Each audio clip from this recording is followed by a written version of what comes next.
ಈ ನಡುವೆ ರಾಜ್ಯದಲ್ಲಿ ಕೊರೋನಾ ಏರಿಕೆ ಫಿಕ್ಸ್ ಅಂತ ಕೆಲವು ಮಾಹಿತಿ ಮತ್ತು ರಿಪೋರ್ಟ್ಗಳು ಹೇಳ್ತಾ ಇದೆ.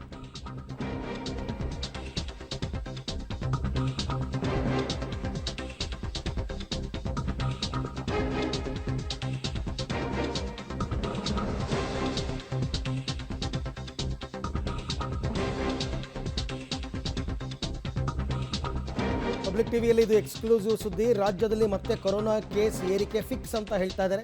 ಈಗಾಗಲೇ ಆರೋಗ್ಯ ಇಲಾಖೆಯ ಕೈ ಸೇರಿದೆ ಕೋವಿಡ್ ಪ್ರೆಡಿಕ್ಟ್. ಜನವರಿ 10ರ ನಂತರ ಸೋಂಕು ಏರಿಕೆಯ ಆತಂಕ ಉಂಟಾಗಿದೆ. ಸೋಂಕು ಏರಿಕೆ ಆಗಬಹುದು ಅಂತ ತಜ್ಞರು ಕೂಡ ಹೇಳಿದ್ದಾರೆ. ಯಾಕೆಂದರೆ ನ್ಯೂ ಇಯರ್ ಕ್ರಿಸ್ಮಸ್ನಿಂದ ಕೇಸ್ಗಳ ಸಂಖ್ಯೆ ಏರಿಕೆ ಆಗಬಹುದು ಅನ್ನುವಂತಹ ಒಂದು ಲೆಕ್ಕಾಚಾರವನ್ನು ಇಟ್ಕೊಂಡಿದ್ದಾರೆ. ನವೆಂಬರ್ 1ರಿಂದಲೇ ಸೋಂಕು ಏರಿಕೆ ಆಗ್ತಾ ಇರತಕ್ಕಂಥ ಆತಂಕ. ಈಗಾಗಲೇ ನಾವು ಡಿಸೆಂಬರ್ 20ಕ್ಕೆ ಬಂದಿದ್ದೀವಿ. ನವೆಂಬರ್ 1ರಿಂದಲೇ ನವೆಂಬರ್ ಮೊದಲ ವಾರದಲ್ಲಿ ಕೇಸ್ ಸಂಖ್ಯೆ 4 ಇತ್ತು ರಾಜ್ಯದಲ್ಲಿ. ನವೆಂಬರ್ 2ನೇ ವಾರದಲ್ಲಿ ಕೇಸ್ ಸಂಖ್ಯೆ 44ಕ್ಕೆ ಏರಿಕೆ ಆಯಿತು. ನವೆಂಬರ್ ಕೊನೆಯ ವಾರದ ವೇಳೆಗೆ 80 ಕೇಸ್ ದಾಖಲಾಯಿತು. ನವೆಂಬರ್ವರೆಗೂ 1500ಕ್ಕೂ ಹೆಚ್ಚು ಕೋವಿಡ್ ಟೆಸ್ಟ್ ಇಲ್ಲಿ ತನಕ ಮಾಡಿದ್ದಾರೆ. ಅದರಲ್ಲಿ 80 ಪಾಸಿಟಿವ್ ಬಂದಿದೆ. ಕರೋನಾ ಟೆಸ್ಟನ್ನು ಹೆಚ್ಚಿಸಿದರೆ ಕರೋನಾ ಸಂಖ್ಯೆ ಏರಿಕೆ ಆಗೋದು ಪಕ್ಕಾ. ಜನವರಿ 10ರ ನಂತರ ಕೇಸ್ ಏರಿಕೆಯ ಸಂಪೂರ್ಣ ಚಿತ್ರಣ ಸಿಗುತ್ತೆ. ಸೋಂಕು ತಡೆಗೆ ಈಗಿರುವ ರೂಲ್ಸನ್ನು ತಪ್ಪದೇ ಪಾಲಿಸಬೇಕು. ಇನ್ನು 2-3 ವಾರದಲ್ಲಿ ಕೇಸ್ ಏರಿಕೆಯ ಚಿತ್ರಣ ಸಿಗುತ್ತೆ ಅಂತ ತಜ್ಞರು ಹೇಳಿದ್ದಾರೆ.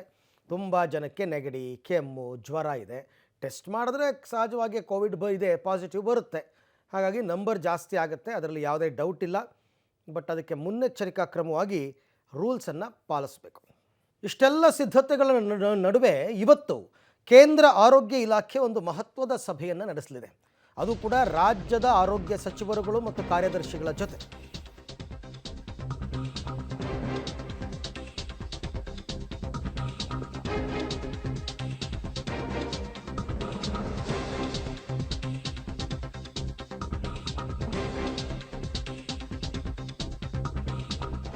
ಇಂದು ಕೇಂದ್ರ ಆರೋಗ್ಯ ಇಲಾಖೆ ಮಹತ್ವದ ಸಭೆಯನ್ನು ನಡೆಸ್ತಾ ಇದೆ. ಎಲ್ಲ ರಾಜ್ಯದ ಸಿಎಂಗಳ ಜೊತೆ ಕೇಂದ್ರ ಆರೋಗ್ಯ ಇಲಾಖೆ ಸಭೆ. ಸಿಎಂಗಳಲ್ಲಿ ಆರೋಗ್ಯ ಸಚಿವರ ಜೊತೆ. ಈಗಾಗಲೇ ಕರ್ನಾಟಕದಲ್ಲಿ 60 ವರ್ಷ ಮೇಲ್ಪಟ್ಟವರಿಗೆ ಮಾಸ್ಕನ್ನು ಕಡ್ಡಾಯ ಮಾಡಲಾಗಿದೆ. ಹಾಗಾಗಿ ಆಸ್ಪತ್ರೆಗಳ ಸಿದ್ಧತೆಯ ಬಗ್ಗೆ ಕೇಂದ್ರಕ್ಕೆ ಮಾಹಿತಿಯನ್ನು ಕೊಡಲಿದ್ದಾರೆ ಸಚಿವರು.